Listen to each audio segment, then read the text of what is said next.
Well, hi. My name is Dr. Larry Robbins, and I'm a headache specialist and neurologist a bit north of Chicago. And tonight I'm going to talk about this unique talk that I call Deconstructing the Art of Headache Medicine, which is based on an article that you can get by just Googling the title, Deconstructing the Art. We'll also put it on our website. If you just Google me, our website pops up in a few days. So this is a little bit of a unique talk. It's designed to elucidate how I choose medicines and non-headache medicines, therapy, how we go about the choice of what's the top 10 list for one person versus the next. There's no good algorithm. Some medical problems, there's algorithms that tell us for blood pressure, for diabetes, what would be the top 10 list for this person. But with headache, there's about 50 inputs that we use, and they're all different. So I want to go into a lot of those. Of course, every visit, the doctor's not going to be able to put all 50 inputs in, but this is the type of thinking that we use to choose why for you the top 10 list versus the next person, because everybody's different. If you have 100 different people with headaches, you're going to go 100 different ways with medicine, etc. So first of all, it's the severity of the headaches, the migraines versus daily headache, and what type of headache the person has. Now, most people who see doctors have chronic migraine. And they may have chronic migraine some days and then regular headaches other days, but it's all migraine-y, the same physiology going on in the brain, so we call it chronic migraine if it's at least 15 days a month of headache. But some people we ask, do the daily headaches bother you? And they say, no, I'm used to them. They're mild. I take whatever, some Advil. It's the migraines once a week that knock me out of commission and I'm disabled. Other people say, I have medicine for the migraines and those are fine. I take my triptan, my sumatriptan, etc. It's the daily headaches that bother me. So we go after the type of headache that really bothers people the most. We look at the number of headaches. If people have 2 headaches a month, we'll probably treat them differently than if they have 24/7, 30 headaches a month. We look at refractory headache. Do people have headaches? Refractory means difficult to treat headaches where nothing has worked. Have they tried 10 different preventives? Have they tried Botox? Have they tried this and that and nothing? And we did this talk for American Migraine Foundation a month or so ago, and it's archived on this site and on my website, Refractory Headaches, What to Do When Nothing Works. And I've published quite a bit on that. And for refractory headaches, there's 5-6 ways that we go. We want to know with people, have they tried any of these end-of-the-line treatments? We want to know how long the headaches are. Prolonged headaches bring people to the emergency room. People don't usually have a 2-hour headache and say, I'm going to go to the ER unless it's extremely severe. It's the 2-day, 3-day, 4-day, more the menstrual migraine. And if they had anything, if they had cortisone, if they had any treatment for that. Age, of course, guides where we go. We treat headaches differently in a 16-year-old than in a 45-year-old, and in the elderly at age 70, and in the very old. So age 70, we treat headaches differently than at age 92. And we do have 92 and 94-year-old folks with migraines and with other headaches. So age is very important. We look at triggers. The top triggers tend to be stress, weather, hormones, undersleeping, bright lights, and believe it or not, foods are down the line. Now there's books written about foods, there's articles, oh, watch this food. Everybody with headaches has had an aunt, a coworker, a cousin, a mom say, oh, well, just watch this and don't eat gluten or don't eat chocolate. And the foods are actually 5th or 6th down the list as important. It's just something tangible that people can latch onto. But stress, weather, and hormones tend to be more consistent, more severe triggers. Most people are sensitive to 2 or 3 foods, red wine and beer, and maybe aged cheeses, um, occasionally a few others, but it's not that big of a deal. We look at special situations for headache. Do people have, women have menstrual headache? Do they have exertional headache?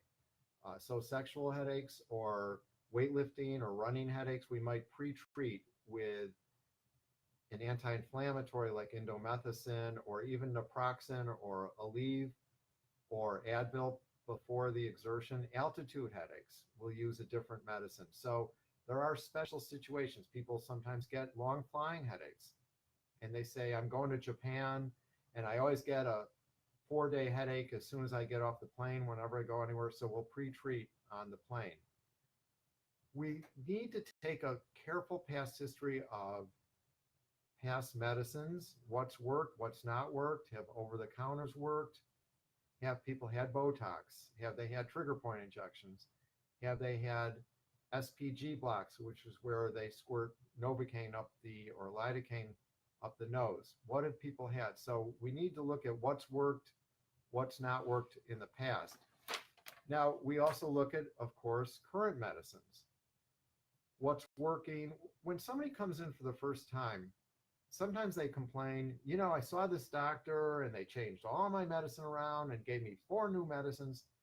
We try to stick with what may be working somewhat. So I want to know, is the medicine working and are they having side effects? And is it treating comorbidities? Comorbidities means what else is going on with a person. So if they have anxiety or depression, if they have blood pressure, is the medicine treating that? And are they getting side effects? So we want to assess the current medicines. We also look at family history of response to medicine. So if a mom brings in her daughter, Heather, and her daughter's 19 years old, and mom says, topiramate, I mentioned topiramate, Topmax, why don't we try that? And mom says, oh, that was the greatest thing since sliced bread. It was a wonderful drug. Well, it may be a very good drug then for her daughter, Heather, because there's a genetic component. Medicines that work for a parent might work for the kid and vice versa, actually. Sometimes people will say, my son did really well with this medicine. Can I have that? And it often works. But there's also the placebo response. And most people are familiar with placebo response. There's also there's placebo by proxy, which is that if it works for mom, it might work for daughter, if there's a very positive feeling. The opposite of placebo is the nocebo response, which is where if I tell somebody that it's not going to work, that they're going to have side effects, well, it probably won't work and they're going to have side effects. So if mom brings in her daughter, Heather, and I say, why don't we try Elavil, amitriptyline for your headaches? And mom says, oh my God, that was the worst drug in the world. It almost killed me. Well, that's the nocebo response, and it's not going to be good for her daughter, Heather. So the bottom line of all this yapping is that we listen to what family history of drugs did with parents, particularly. We look in the emergency room, what worked. We want to know what worked, what didn't work. One idea with migraine people is to keep them out of the emergency room. ERs can be plus minus. They can not be very friendly at times and expensive and loud and noisy. And it depends who you get. So we want to recreate what might have worked in the ER at home if we can do that. If ketorolac shots worked, we might do that. Or there's a nasal spray of ketorolac. If a different type of shot worked, we might do that. So what worked in the ER? Herbs and vitamins, I want to know what natural things people have had. It's Kevap, Nemtor, it's be careful out there in urban vitamin land. We try to get everybody on vitamin D because it helps many things, but most of the other vitamins have not held up to scrutiny. A, C, and E, the antioxidants, actually cause more problems than they're worth. Same with multivitamins. Many herbs don't have what they say they have in them, and many vitamins don't either.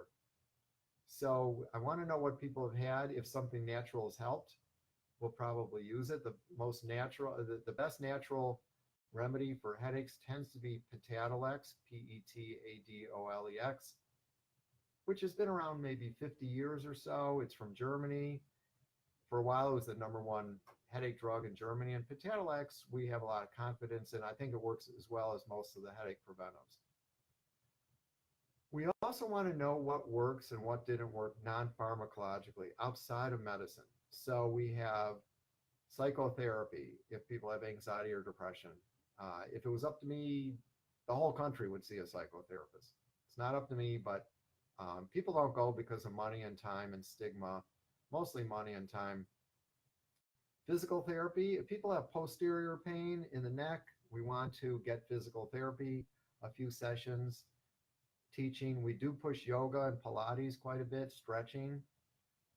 Biofeedback can help. Biofeedback is where people learn how to do some deep breathing and relaxation or raise their skin temperature. We push exercise. We have an exercise sheet that we give to everybody every visit. We do push exercise quite a bit, even 10 minutes, 5 minutes, anything. New York Times had an article on 1 minute of exercise. I like stationary bikes because they're the most used piece of equipment. Treadmills tend to become just fancy clothes hangers and just sitting in front of the TV. I like people to shop for a bike where you can hang a laptop in the little slats. And it's the boredom of exercise. Getting around it is a problem. And a little bit of stretching, yoga, Pilates can help. Sometimes massage, acupuncture, chiropractic, whatever works.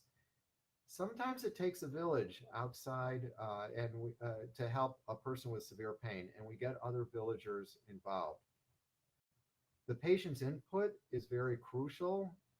If people don't want natural, if they only want natural, we'll go that way.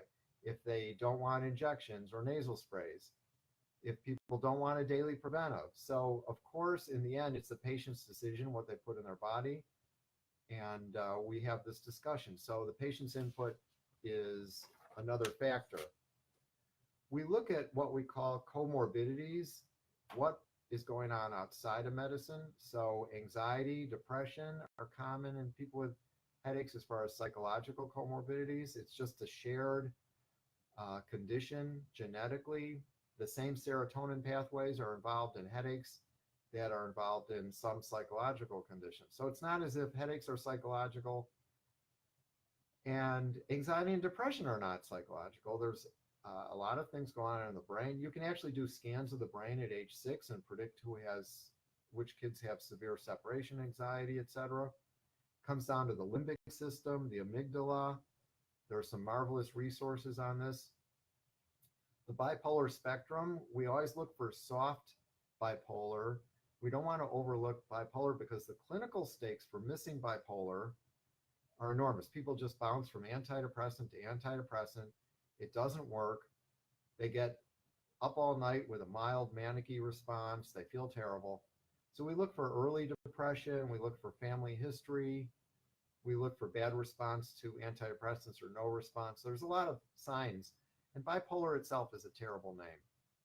Only about 15% of people have mania or severe. Mostly it's just anxiety and depression with some irritability and mind racing. We look for personality disorders, and personality disorders are tougher to diagnose than bipolar or anxiety and depression. But again, the clinical stakes for missing a personality disorder, borderline, antisocial, are important. We need to set limits. We need to have boundaries. We treat them differently. We take what we call a dialectical or go with the flow approach. And there's other conditions, ADHD, attention deficit. The clinical stakes for missing this are also great because quality of life suffers. People lose jobs, their relationships suffer. Once they get ADHD diagnosed and treated, they tend to do well as adults. We ask about abuse and stress as a kid. If you have significant stress as a kid, it affects the developing serotonergic pathways in the brain, and people end up sometimes with chronic pain, with anxiety, with depression, sometimes with personality stuff. So abuse and stress as a kid are fairly important. I also like to know the personality type. Is somebody a hard driving type A, which is very common among migraineurs and migraineuses? But especially teenagers who are struggling with headaches often have hard driving type A's. I say we always want to become a recovering type A and have people modify it. It's good for people's lives. They accomplish a lot. Do they have a dependent or avoidant personality? And that's helpful to know about. We also look at psychiatric meds. If they done well with antidepressants, do they need things for sleeping? What's worked? And we look at family history of response to psychiatric meds. So what works for a parent might work for uh, the daughter or son. And then there's medical comorbidities. So if people have high blood pressure, we'll treat with something that might help headaches and high blood pressure. If they have arthritis, neck pain, back pain, we'll treat and try to help that also. Allergies can come into play, and the immune system. So back in the dinosaur days, because I'm older, in 1988, I was convinced the immune system was a key in headache. So we did various immune system tests on helper suppressor cells and we found a lot of differences. And I think it is a key. The new drug that works on CGRP, Aimovig, works on the immune system. CGRP, these miracle new migraine drugs that there's 4 companies working on, one is out, work on the immune system. Sleep is very important. When we look at people with headaches, often insomnia comes in, and we want to know if they follow the sleep rules. Now with Dr. Google, you can Google sleep rules, and we don't want to wire the brain at night. We want to ease into sleep. There's a lot of things, caffeine management. Caffeine is a double-edged sword. Small amounts often help people with headaches. Too much causes more headaches. Some people do well with no caffeine, and some people can be on a lot of caffeine, and it doesn't affect, they don't get rebound headaches or withdrawal headaches. Speaking of which, there's this condition called medication overuse headache. And we recently wrote an article. I wrote an article on medication overuse headache. You can Google that. It should pop up. It's also on our website. And I take a contrarian view. I think it's overdiagnosed and poorly defined. So a lot of people go into the doc, they'll go into the big headache center or the neurologist and be told you have medication overuse headache. And it's not true very often. They may have medication overuse. They're using a lot of things 15, 20 days a month, 30 days a month, as far as abortives, anti-inflammatories and painkillers and triptans. And that may be medication overuse, but that's conflated very often with medication overuse headache. To diagnose the headache that you're actually getting rebound headache, it's very complicated, and you need to take people off the medicine, take a careful history, see what happens. It's not easy. So I think the medication overuse headache is overdiagnosed a little bit, but we want to know if people are in that. So back to sleep. Treating sleep is very important. A lot of people with headaches have insomnia, so we want to know if they have any medicine for it. We look at the GI system. Most of your serotonin, about 93%, is in your whole GI system. So it's not actually in the brain. There is a lot of serotonin in the brain, but most is in the GI. So a lot of people with headaches have other syndromes that are related to chronic headaches, and irritable bowel is one of them. So irritable bowel, people might get constipation or diarrhea or both, or cramps or reflux. The constipation is more difficult to treat. The diarrhea, some of our medicines help the diarrhea. Constipation is a tough thing. So we want to know before we start prescribing medicines that might make constipation worse or sleep worse, whether these are important to the person. We look at other central sensitization syndromes like fibromyalgia and temporal mandibular disorder, TMD. These are what we call central sensitization. So the central nervous system is keyed up more from birth. Now, abuse and difficult, stressful childhoods add into all this somewhat. But sometimes if people have fibro, which is chronic widespread pain for at least 3 months, sometimes with tender points, depends how you define it, we'll use medicine that might help that and the headaches. We look at weight. Weight is a big issue. If we give somebody a medicine that causes a 30-pound weight gain, nobody's happy.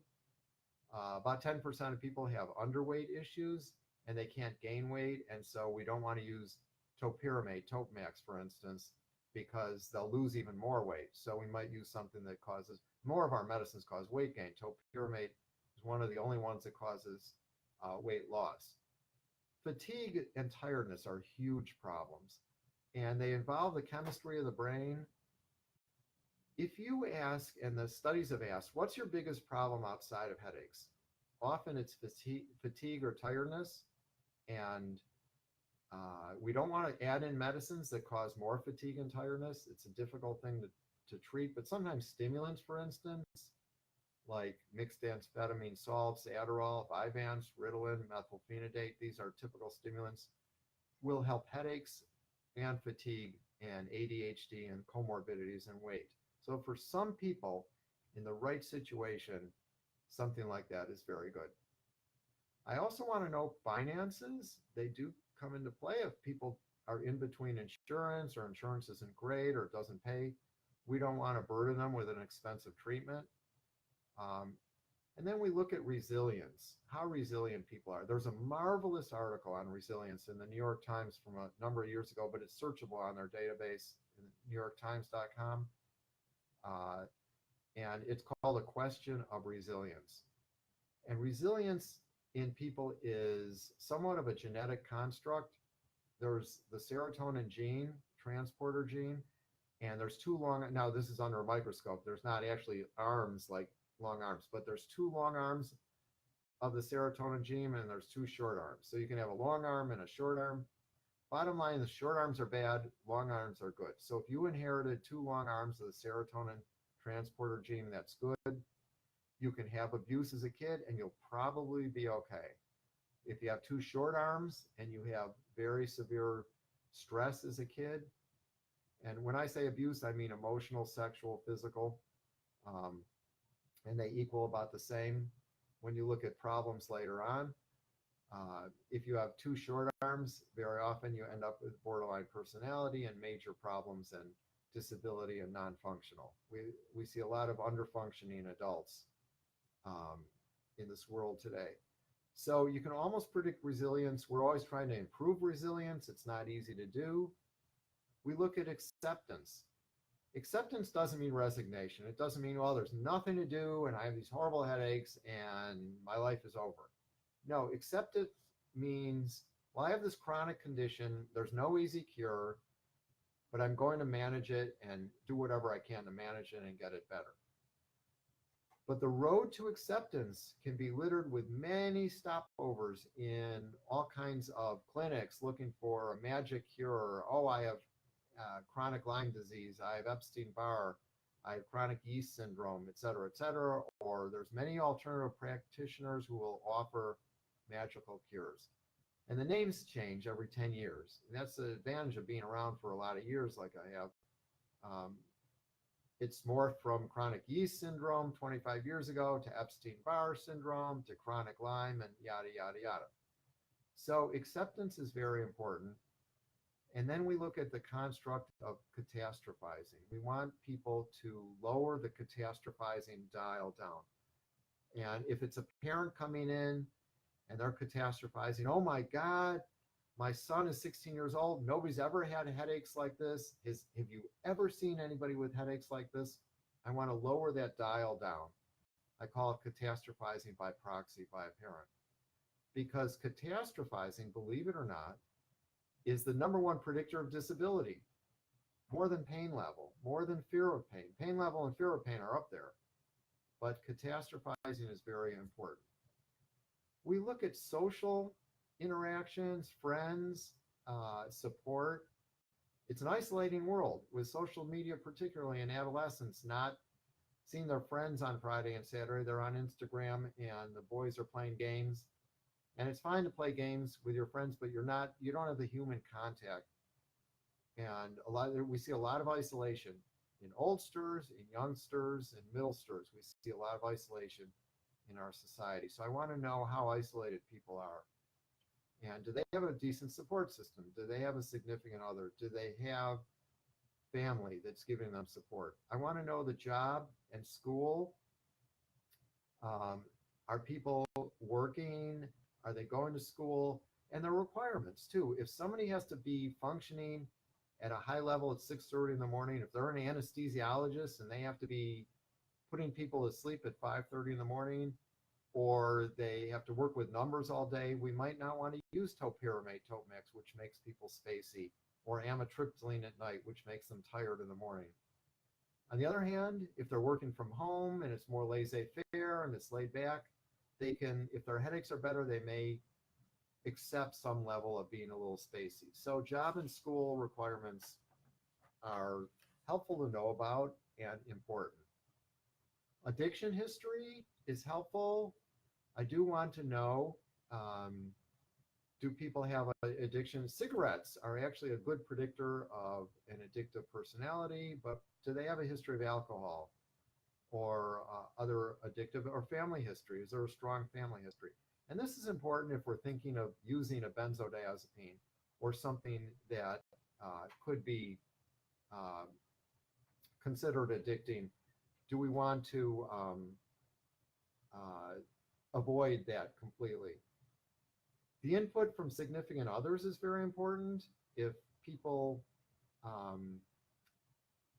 come in with a spouse or a mother or a son, and we can get their input, I think that that helps to a great degree. Very often people don't give us a completely accurate history or picture of their headaches, how they affect them. So I think that's very important.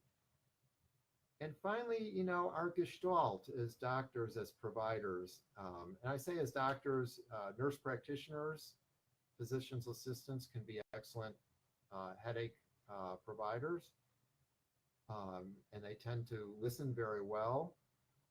But your gestalt, after taking all this history, what's our best feeling about the top 10 list for one person versus the top 10 list for another? We want to make sure we get that in the chart. Even if it's on electronic records, we can do it so that if somebody calls a month later or comes in or sees our partner, they can see what we're thinking. They can see, consider Depakote, consider Topmax, consider Botox, so that each physician, each provider, every visit doesn't have to reinvent the wheel with a person. They can put all of these things together. But I see a lot of common mistakes. Every day we see this, where people have a weight issue and they're put on a medicine that causes a huge weight gain. Or they have asthma and they're put on a beta blocker, which can make that worse. So we need to be careful and put everything in the chart our first visit when we take the history and physical. What's the best top 10 medicine choices for that person and non-medicine choices? Do they need psychotherapy, physical therapy? Should we send them for acupuncture, et cetera, et cetera?